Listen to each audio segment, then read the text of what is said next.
Hello, everybody. Thank you very much for coming to my presentation. I'm Irina Guberman.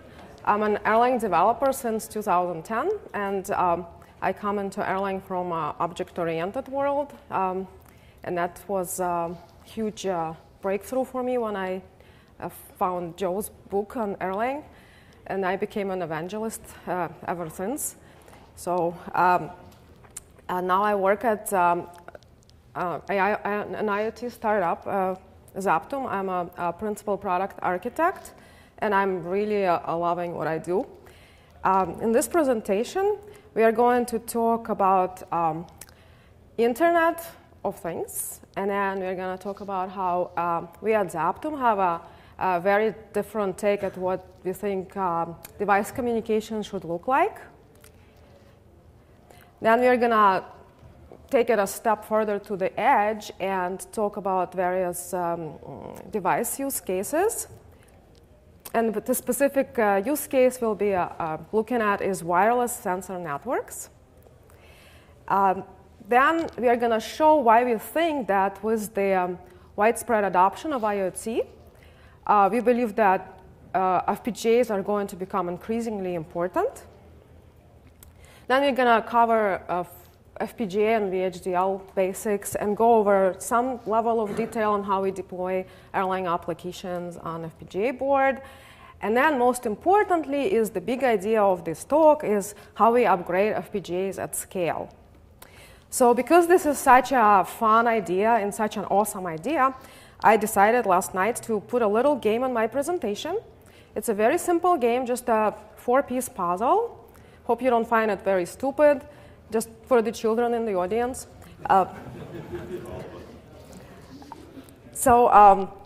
It's very, very simple. It's just if you, as we go along, if you see a puzzle piece, just remember what the slide was about. So I hope you pay attention and we don't fail because it's a 4-piece puzzle. If we fail, it's a shame. So IoT, Internet of Things. Let's ask ourselves these questions. How do things communicate today, the devices? Obviously, they communicate with all the like the edge technologies like Wi-Fi, Bluetooth. We can think about Zigbee, Ethernet, etc. But ultimately, they communicate over big, old Internet. And what is Internet? And if you think about it a little harder, it's a mess.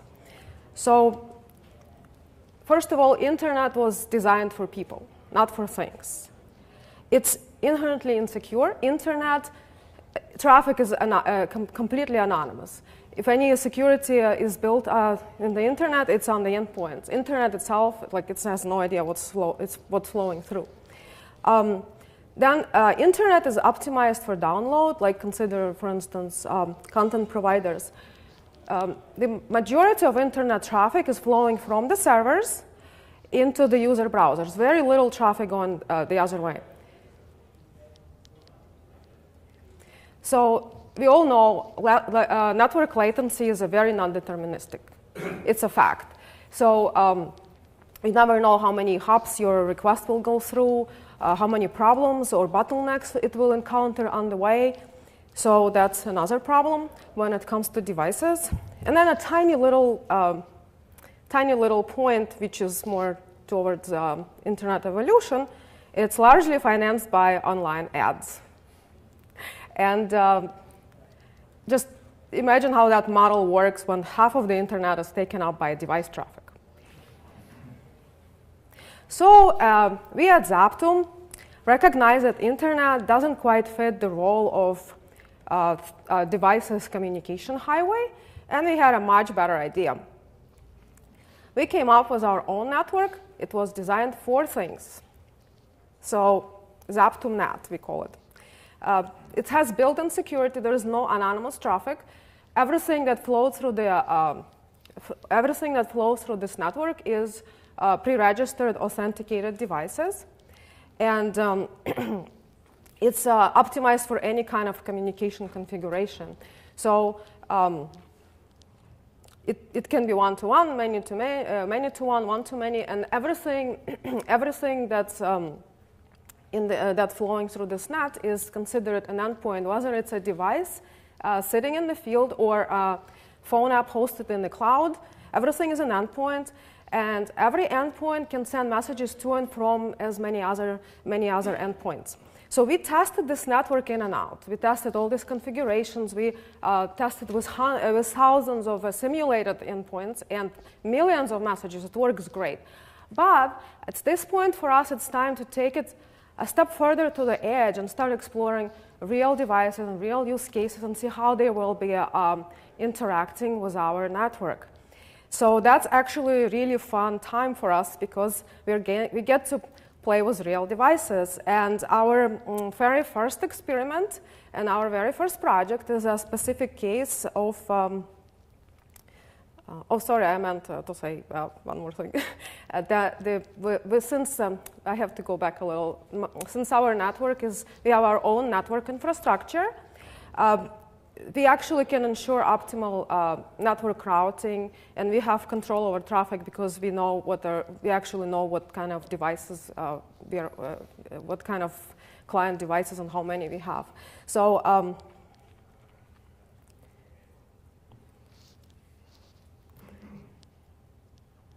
So now we're going to take, next step is exploring real devices, and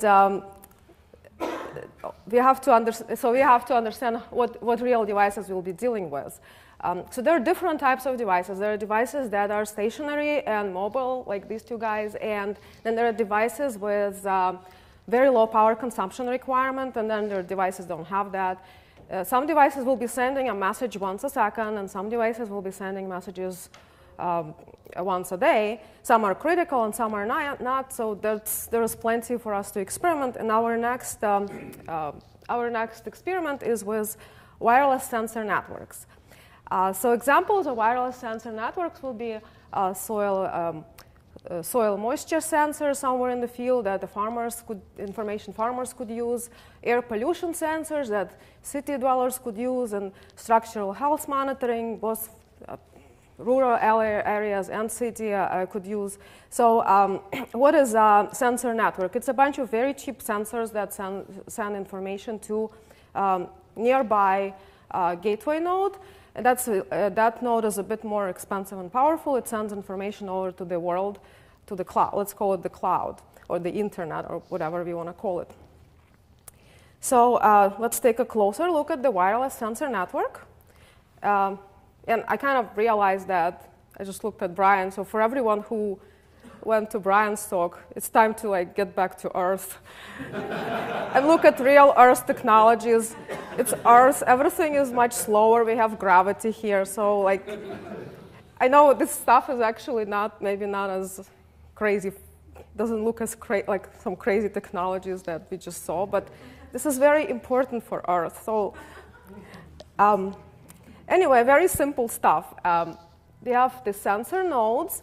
What they do is they collect sensor information and then send signals to the gateway node. No, they just send signals at a specific frequency, let's say 100 megahertz.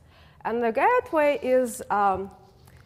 the gateway receives these signals, and it has a frequency band filter that's set to only receive this frequency. Okay? So let's say we are the company that owns the gateways, and let's say we have 500 of them. So we are in charge of the gateways, and we have them sitting in the field, and all they do is receive this signals at 100 megahertz. But let's say the company that is responsible for sprinkling the sensors in the field, the sensors either got old or they got upgraded, or FCC regulation changed. And let's say they had to replace these filters with new ones. Really cool new filter, really cool new sensors. And these sensors happen to be now sending signals at 200 megahertz. Now we, the company, we, the company who own the gateways are pretty screwed. Because if we have 500 of them or 1,000 of them, suddenly perfect gateways, we either have to replace them or we have to maybe physically go out there and change the frequency band filter to now filter out everything by 200 megahertz. That's pretty bad, but modern world has solutions for this kind of things. It's called software-defined radio. You actually don't have to physically change the gateway. You could upgrade software-defined radio. That's a lot of radio tasks can be implemented in the software instead of hardware. So frequency band filter doesn't have to be in the hardware. It can be implemented in the software. The problem with with the software-defined radio, we don't have to replace the gateway. We could just upgrade them remotely. The problem with this, let's say our frequency band filter running in the software, is that with great flexibility comes great consumption of power. And that is a very that's actually a very intensive task. So what do we do now? There is a solution with modern technologies also. It's called field programmable gate arrays. The best of both worlds. So hardware folk call them software because they are programmable, and software folk call them hardware because they're implementing the hardware. So if you are a software engineer who's looking at the FPGA board specs on hardware manufacturer website, you'll be pretty confused. So the best term to use in reference to FPGAs is gateware. So we're gonna dive into what FPGAs are a little bit. So we're gonna compare them to like a typical logic gate. So let's look at this truth table. If the two-input truth table. So what we want is if both inputs are 1, output 1, otherwise 0. Does anyone know what kind of gate is that? Great job. It's an AND gate. This is how it's wired with transistors. Now I want to change the truth table. I just want to go with, if one of the inputs is 1, I want to output 1, otherwise 0. So what do I do now? What gate is that? XOR. Now I need to rewire my whole circuit. So let's take a look at the truth table one more time. What if there was a magic circuit that knew how to store the output and react to the inputs? And a magic circuit like that does exist. It's called configurable logic block, or CLB. What it is a 4 static RAM bits for our two-input case. It's a 4 static RAM bits. It's called lookup table, and it contains the desired outputs. And it's attached to our multiplexer. Just a quick reminder, multiplexer, the bits that are, the outputs are called configuration bits or configuration memory. And just a quick reminder of what multiplexer is: a data selector. So it's basically like, in software terms, it would be like an array where you could select a specific element at a specific array index. So if selector has 0, input 0 will be going out. If selector has 1, input 1 is going out, and so on. Just a reminder for those who hasn't looked at hardware stuff in a while. So let's look at a bigger example, a 3-input CLB. So now it's a 3-input CLB. We are going to end up with 2 to the power of 3 possible outputs. So this is our truth table. And if the inputs are 0, 1, 1, the multiplexer will be selecting the value at index 0, 1, 1 from the lookup table. So 0 will be output. If the value is 1, 0, 1, the value at index 101 will be selected, and now the output will be 1. So one thing to remember, we're going to be talking about upgrading FPGAs. If we're going to have our lookup table information sitting in a static RAM bits, it will be safely there while the board is powered up. But if we need to reboot, this information will be lost. So just a thing to remember for, we will be talking about in more detail, we will need to store this information somewhere in the non-volatile memory space. So, and then when the board boots up, we would be copying some tool that knows how to do that. Will be copying from non-volatile memory space, like from a flash drive, into the static RAM. So another. Sorry. Now it's time for lookup table pop quiz. So how many SRAM bits we need to create a lookup with 9 inputs? Great job. Now, how many logic gates is that? Just a reminder, 1 SRAM bit is equal to 1 flip-flop, and 1 flip-flop needs 2 NOR gates. So that would be, sorry. Damn it.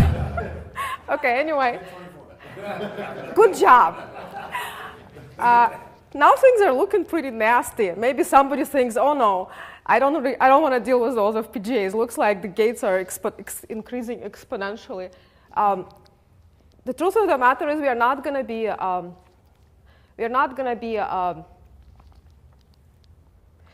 be dealing with 9 input FPGAs.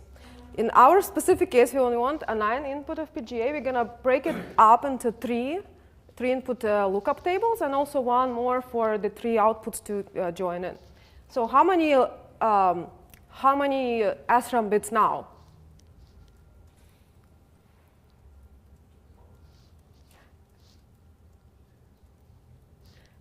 So we have 4 tables. Each one has 3 inputs. 2 to the power of 3 times 4. 32. That looks way better than 1024. So in practice, FPGAs are not going to be, they're not going to have so many inputs. They'll be broken down into maybe 3 input, 2 output. I've read that the best configurations is 3 inputs, 2 outputs, or something like that. I won't go into that science, but so FPGAs they can be seen as an array of CLBs connected through programmable interconnect, and here is a very nice picture. That's how fragment of FPGA looks. And I stole this picture and this information from a very nice presentation on FPGAs from a professor, Dr. Konstantinos Tatas. So here is a link if you want to dive a little deeper into FPGAs.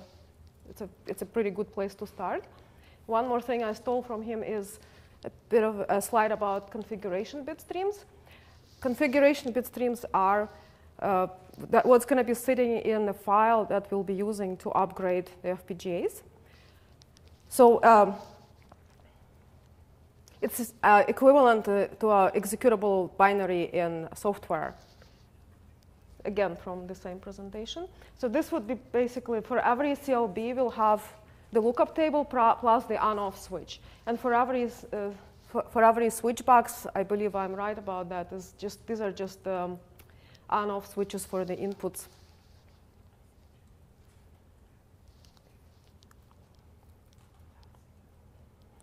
So are we ready to program FPGAs now?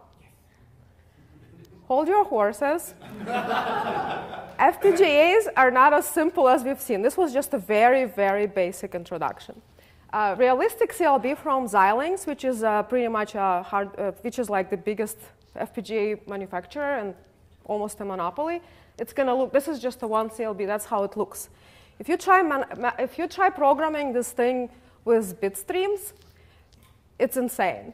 So to keep our sanity and to actually get anything done, we're going to use hardware description languages. That's what hardware people program ASICs and logic circuits and FPGAs with. So there is 2 most popular hardware description languages are VHDL and Verilog. I prefer VHDL for various reasons. You might want to read up on the differences, but our examples will be in VHDL. So hardware description languages are very different comparing to software languages. It's a very different paradigm. They are describing a very different underlying system. They're describing a system that's inherently concurrent. So if you think about, just imagine a bunch of I/O pins. Everything happens simultaneously. Those pins don't process inputs and outputs sequentially. So if one of the pins changes, the whole thing changes. You have to reevaluate the whole everything in the circuit, all the outputs. So these hardware systems are inherently concurrent. While software languages, they describe instructions for a processor that processes instructions sequentially. That's why concurrency in software languages is so hard. Concurrency in hardware description languages is actually inherent. It's natural. So a lot of people actually say that VHDLs look the same to them, look very similar to software languages. But that's only because how we write instructions. We write them sequentially. How else? That's why they look the same to us, but they're very different. That's actually the hard part. So we're going to look at a VHDL example, a full adder. So actually, you will see how it will be very similar looking to a software language. First, we import a library, something we are very familiar with. Then we declare an entity, full adder. At this point, we just care about inputs and outputs. We don't care about anything else. It's similar to Java interface or function declaration and C. But then the most important bit is actually defining the architecture. So we have a couple of local variables which are declared at the top, and then we have 4 statements. So in the first here, we actually assign the local variables, and then we assign the outputs that depend on these local variables. Okay, so that so far looks very sequential to me. But look at this. If I change this circuit around, if I shuffle all these 4 lines any way I want, so now I have I assign local variables at the bottom. I just shuffle that randomly. Not a problem. It still works exactly the same. And local variables get assigned immediately. So it doesn't matter when you put it in your block. So So if you like to dig deeper into VHDL, there is a free online resource. That's a good start. But at this point, we are going to be done with the education and theory and basics, and we are actually going to jump back into reality. To make things a reality, the truth of the matter is it's not always, but very often it starts with shopping. So me shopping on Xilinx website for FPGA board, it was quite a saga. I am not going to go into it, but I will be happy to share my experience after this presentation. But one thing I can tell you, as a software person, I was way happier than this woman when I finally placed the order. So what did we buy? We got ourselves, since we are interested, remember we are interested in programming SDR, software-defined radio, we got ourselves a board that has an RFID transceiver that's connected to the programmable logic. That's what we need. And then the range of frequencies that our hardware will be limited to is from 700 megahertz to 6 gigahertz. So if you remember our example, I wanted to go from 100 megahertz to 200 megahertz. So we are well within hardware limits here. And then last but not least is the processor. So we have Zinc 7020 processor. It consists of dual-core ARM Cortex A9, and it has all the bells and whistles, L1, L2 caches, memory, on-chip memory, I/O, MMU, floating point units, just your very good typical processor, and programmable logic. So at this point, somebody might be asking, where are we going to run Erlang on FPGA? So the answer is we are not going to run Erlang on FPGA for this particular problem we are trying to solve. We will be running Erlang on this board, but not on FPGA. We're going to be running Erlang on the processor. And we don't actually need to, for this particular problem, we don't need to rewire the processor. We just got a processor that's hardwired, and there is no point to implement processor with the logic gates because we'll be wasting them. There are other options, like there are much softer processors that FPGA boards come with. But for this particular situation, we are more interested in the radio part being controlled with FPGA, being configured with FPGA. Sorry.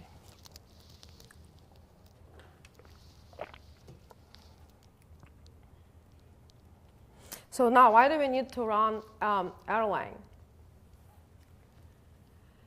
What we're going to run, what we have developed, back to our my company Zaptom, what we have developed is a generic Zaptom client, which is an FSM written in Erlang. It's not an FSM, it's Gen server, but it's technically a finite state machine.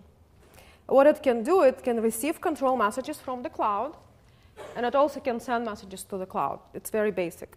Now, what we want to do is to be able to upgrade FPGAs with it. So now we'll make a FPGA flavored Zaptom client. So we'll send it bitstreams remotely, and then it will know how to upgrade FPGA.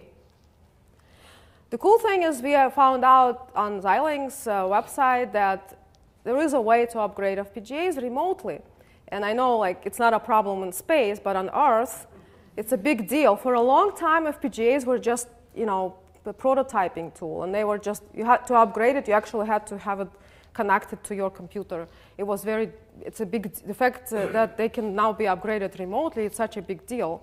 But there is a way. So you can send a partition remotely to the FPGA board, and partition is anything you want to upgrade, software or FPGA, which is Bitstream, you'll be sending bitstreams, or a data file. And it's a kind of involved process, upgrading FPGA. You need to copy partition to the QSPI flash memory, and then some tool will know how to copy it from the non-volatile memory into the, in our particular case, we care about configuration memory, not this other places in memory, because we only care about upgrading FPGA. We actually don't care about software. Why we don't care about upgrading software through this pretty cumbersome, expensive process? Why we don't care about upgrading software on our board with this process that Xilinx came up with? Because we're running Erlang. And Erlang has this unique capability of hard code loading. So now we don't have to upgrade the software. I think it's too cumbersome and it's very difficult to do. Well, it's okay for FPGAs, but the software part we can just do it the easy way with Erlang's hard code loading. So we have this. We have this bit. FPGAs can be upgraded remotely. And then this is just a bit of a detail about our FPGA flavored Zaptom client. If control message is bitstream with a checksum, we just copy it to flash memory. To do that, you actually need, to be able to do that, you need a tool called U-boot. We'll get back to it a little later. Then if control message is upgrade, we're actually going to be running the tool that knows how to copy from QSPI into configuration memory. The other thing, that we already mentioned, software upgrades can be done much more efficiently with just Erlang hard code loading. So that will be part of the our FPGA flavored Zaptom client. And it can also receive messages from sensors, but then sensors would have to be smart also. So that's sort of gray area right now. To have sensors smart, be able to send the Erlang messages, we'll have to do a little more work. We'll talk about it closer to the end.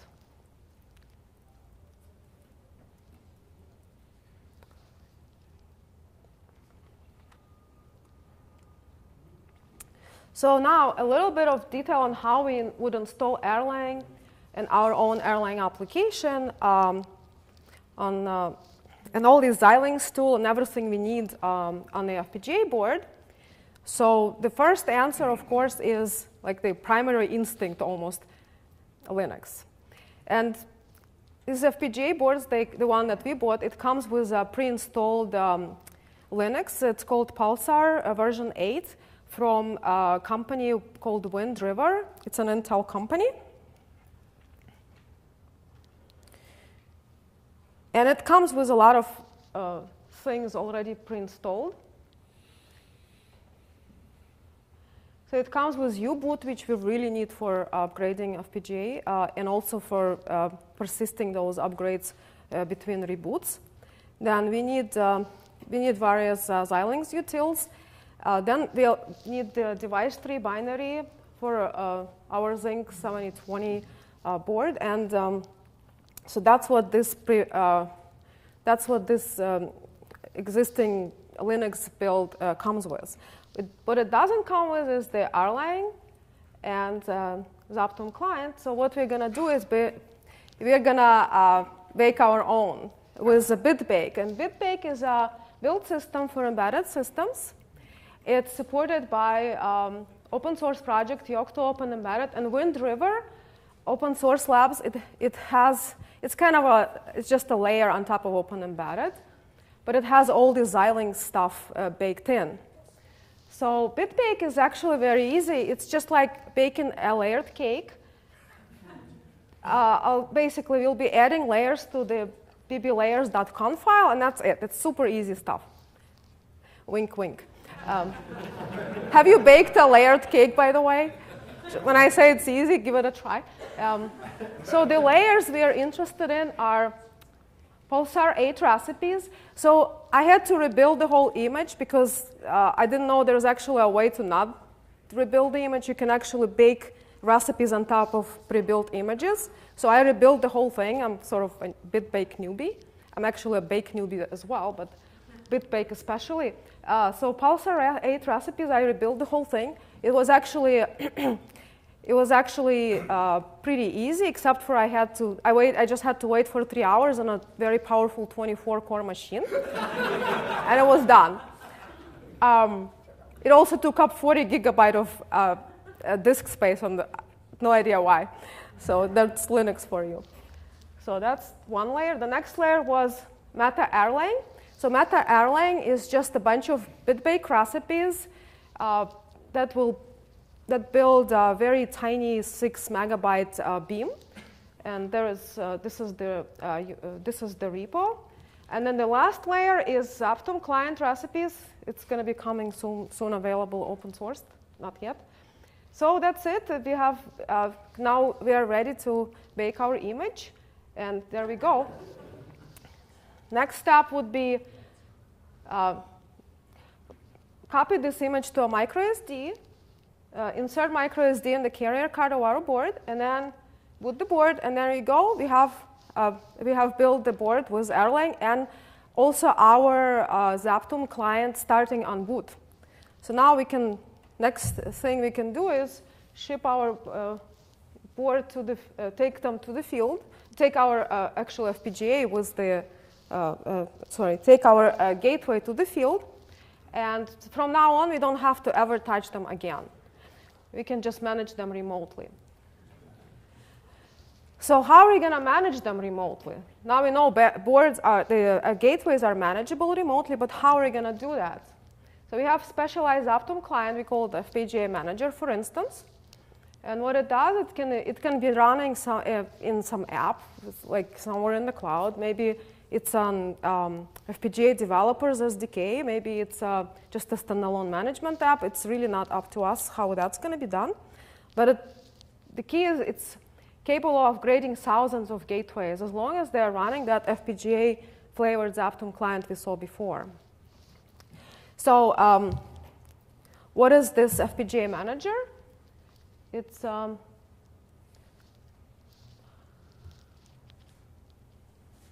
what it can do is it can upgrade, like we said, it can upgrade them remotely and securely by sending messages to any number of gateways through Zaptum network. And let's say this is a message we need to send. Let's say we have like a sensor network in the Chicago airport or O'Hare airport. It's going to have a bunch, like a pollution sensor gateway. So we're going to send the payload, our bitstreams that we came up with to change the frequency band filter. We're going to just send to the IPv6 address of that ORD pollution gateway. Or if we want to upgrade multiple gateways with the Bitstream, we can send it to a bunch of gateways subscribed to, let's say, SFO, pollution sensor topic, which also has an IP, and Zaptom actually will take care, the Zaptom network will take care of distributing this bitstreams to all of the other IPs that are subscribed to this topic. We actually are not going to go into the details of that, but it can do that. So this all sounds pretty trivial, but this is I think it's a pretty neat idea. We can actually upgrade thousands of FPGAs on remotely. So we can maybe say it's revolutionary. I know it's difficult to say this after all this space talk, but every genius idea is simple, right?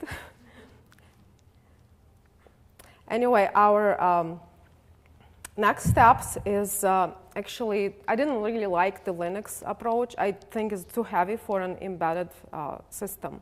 So our next steps we'll be exploring, actually kind of continuing this project with, is optimize and minimize the software, the actual kernel on our board. So what we want to explore is using Erlang and Zen, and it was just too risky for the timelines I had, so I didn't go into that, but I'm really, really looking forward to that part. Then we actually have to get our FPGA design done. Unfortunately, today I cannot show you the actual FPGA that we came up with, but it will happen. It's just time travel a couple of months forward, and we'll have it all open source too, like the actual FPGA design and everything. We'll actually implement the frequency band filter adjustment with FPGA. And then we're going to test this so we come up with the pretty cool project, which we'll just have a Raspberry Pi, which is capable of sending signals at different frequencies. I forgot the range, but it falls within the range of our board. I was actually hoping to do this all during this presentation, and some people told me that's a crazy ambition for the timeline, so okay. But we will, if anybody got interested in this project, we'll have it all posted.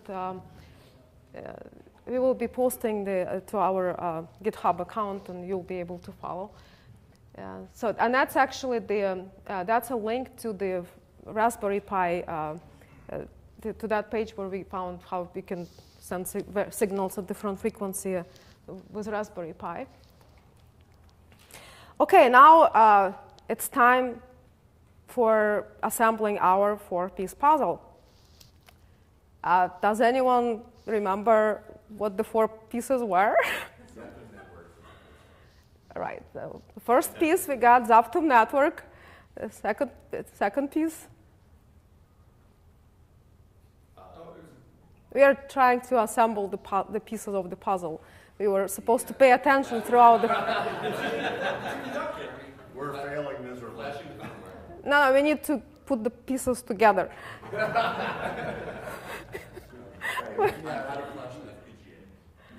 Pardon me? How to upgrade FPGAs. That's the. Wrong button. Yeah, that's the second piece. Two more pieces. Anyone? There's another one. Chris. The FPGA. Slide right after that one. The other one was actually the Zaptom client that knows how to send the bitstreams through the network. And then the next piece is, oh my God. Don't worry, I was paying attention, so I got you covered, no problem. The last piece, it was somewhere at the beginning, so it's really not your fault. I had it all distributed in a very uneven manner. If we had any 3-year-olds in the audience, we wouldn't have this problem. But we are adults. We're just too busy listening to content, and we ignore it. Thank you. So the fourth piece is actually the most important piece. It's the Erlang client sitting on the FPGA board. Oh, thanks for missing that part. So here we go. We got the 4 pieces by the hair on our chin. I don't have any. And it's a FPGA board management orchestration. So I'd like to say huge thanks to the Zapton team for helping me and inspiring this presentation, and also letting me do it during work hours. So, questions?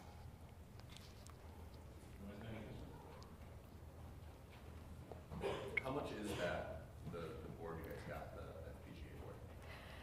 Oh, the one we got is, we paid $900 for it, but we haven't gotten the carrier yet. And I'm not, like I said, it's a saga. If you want, I'll be happy to share the details. It's a lot of talk. Could the software-defined radio could do Wi-Fi as well, it looks like, right? Yeah, Wi-Fi is just a specific frequency. So there are cheaper boards too. You could actually get cheaper boards. And the FPGA we got is pretty powerful. The guy who I was working with, like the support guy, he said, we were going to get a really expensive one at first. And he said, you don't even really need such expensive board because the number of FPGAs coming with these boards is like the same. It's more like the other gadgets that it comes with that are more powerful. So you don't have to spend that much money to start playing with it. Do you have to spend a lot of money on software?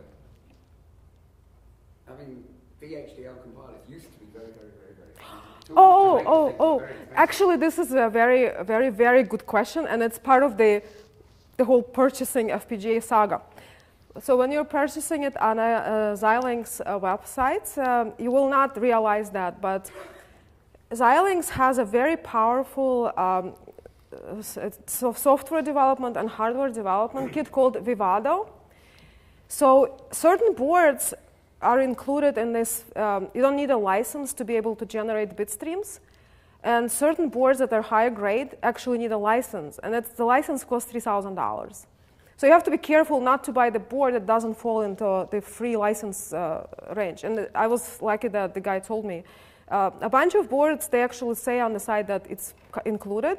But then there is a bunch of those boards that are coming with Zinc, with the ARM processor, they won't have proper detail about it. Are there any open source compilers that are compatible with Xilinx? You know, I'm not sure. I was looking for it. It's kind of hard. Because I mean, it's just going to stop the... Quite frankly, I would not recommend it. They have, because if you have the money to buy their very expensive boards, you probably have the money to buy $3,000 license too. But if you're just starting to mess with them, just get yourself a board, and it's enough. But if you're a hobbyist and you want to make a software-defined radio, make your own 3G network.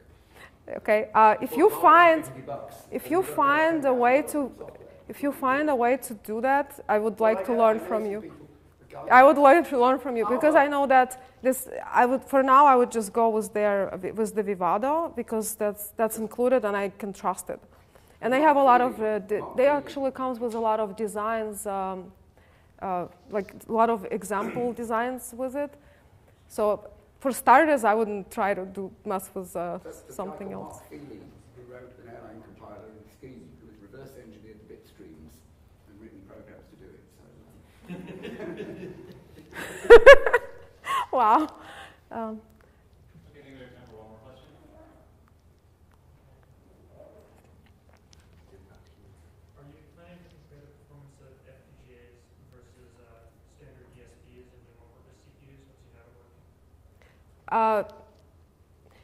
Definitely, except for I would probably know, even without doing that they're not going to be as efficient. So if it was a spaceship, maybe I wouldn't go with FPGAs. Though you want it to be upgradable, then maybe I would. The thing is that the trade-off, there is always a trade-off. So I would say ASICs are probably always going to beat FPGAs, but maybe it's a power of 10. I actually reading about this. The trade-off is really, power of 10. It's just 10 times, they're going to just be 10 times more power consuming. It's not a lot. Like maybe software will probably be like 100 or 1,000 times more. FPGAs is like 10 times less efficient than ASICs in general. But in general, and I agree that if we are doing this, we will have to measure and maybe we could make it even better than 10 times worse. Thank you. Thank you.